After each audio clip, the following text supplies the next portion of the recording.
Federal enforcement agents are fighting for their lives in the streets, while Washington is consumed by political infighting and bureaucratic obstruction. And that tension, that is really the core narrative we're seeing across all the sources you've gathered for us today. It really is. We're tracking a conservative government that is trying to aggressively enforce the law and assert its executive authority. But it's running directly into a wall. A wall of intense political and, in some cases, actual physical opposition. Okay, let's unpack this. Our mission today is a deep dive into that high-stakes friction. We're looking at the Trump administration's aggressive enforcement agenda, especially on immigration, and the multi-layered political machine that's trying to stop it. And we're going from literal street-level violence all the way up to the procedural warfare happening in Congress. Exactly. And we have a critical news hook that just illustrates this perfectly. The escalating crisis is centered in Minneapolis. The sources confirm that U.S. Immigration and Customs Enforcement, ICE, is carrying out what DHS itself has called its largest enforcement operation ever in that area. So this isn't just business as usual. This is a major high-profile deployment. Oh, absolutely. And the risk profile for those federal agents has just gone through the roof. We have some really specific and frankly alarming details here.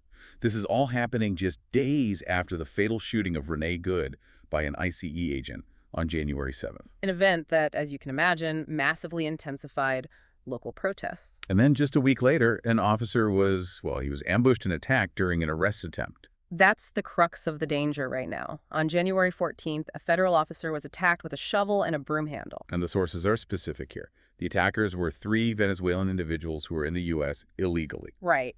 And the officer was forced to defend himself, shooting one person in the leg. DHS leadership, they didn't hesitate. They publicly called this attack attempted murder. It's just an impossible situation.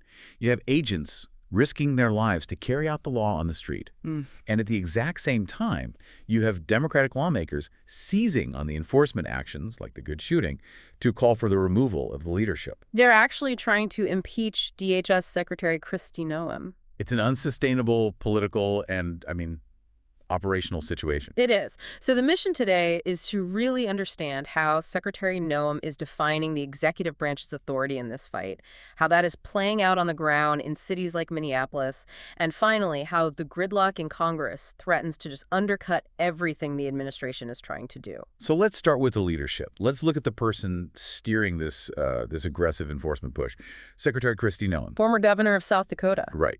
And she's clearly bringing a very hands-on, very determined approach to the Department of Homeland Security. She has only been the secretary since January 2025, but she has already made a huge mark. Yeah, so? Well, the sources highlight her active participation.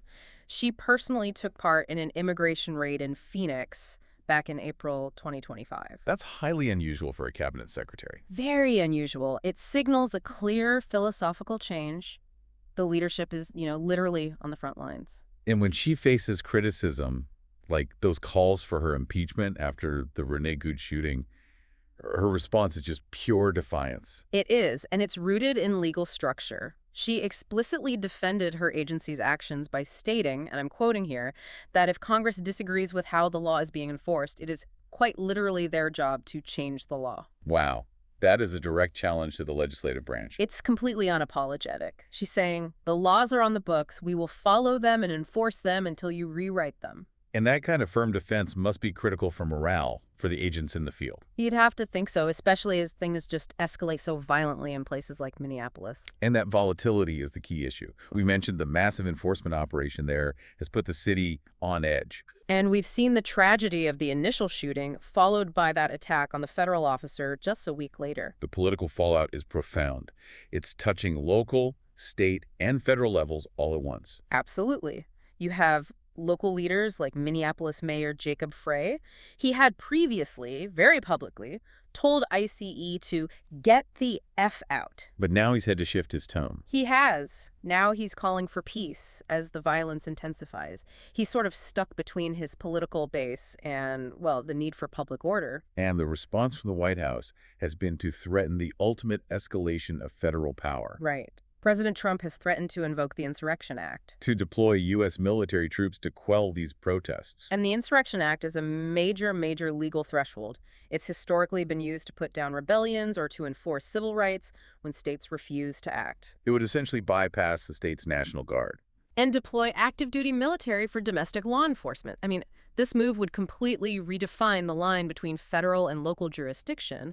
It turns a policing dispute into a constitutional power struggle. So the administration is signaling that stopping federal law enforcement is simply not an option. Not an option, even if it requires military intervention. Now, beyond the direct confrontation in Minneapolis, Secretary Noem's DHS is also working to dismantle policies from previous administrations. Right, to restore integrity to the immigration system, as they put it. And the sources highlight a major policy win for them regarding temporary protected status, or TPS. This is a huge deal. It's less visible than the street clashes, but it is highly consequential. Absolutely. The Supreme Court cleared the way for the administration to end TPS for nearly 350,000 Venezuelans. Let's just quickly explain that for our listeners. TPS is a humanitarian status. It lets people from countries facing things like war or natural disasters stay and work legally in the U.S. for a time. Exactly. And the previous administration had extended those protections, citing the crisis in Venezuela. Secretary Noem reversed that policy, stating publicly that the goal was returning integrity to the TPS system. And her claim was what? Her claim is that the system has been abused and exploited by unauthorized immigrants for decades. By ending TPS, the administration is making hundreds of thousands of people eligible for deportation.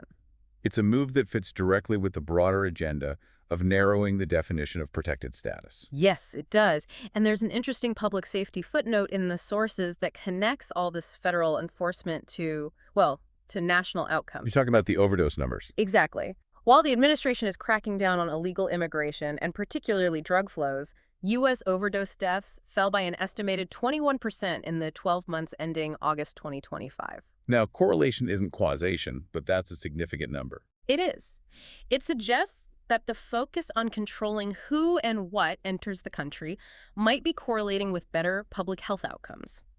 It's a measurable statistic the administration can point to as a justification for its tough states. And all of that executive decisiveness is now running headlong into the paralysis on Capitol Hill. Yes. While DHS is fighting these battles, Congress is just mired in total political chaos. The sources say lawmakers return to a slew of bitter policy fights. And they have immediate deadlines. Yeah. A big one. They're racing toward a January 30th deadline to fund the entire federal government. To avoid a shutdown. And the stakes for the GOP leadership are incredibly high here. If they fail to agree on what the sources call topline spending levels, they might have to rely on a temporary funding measure. Which would be a huge problem for them. Can you break down why? Well, a temporary measure, a continuing resolution, would maintain spending at the prior year's levels. The Biden-era funding levels. Exactly.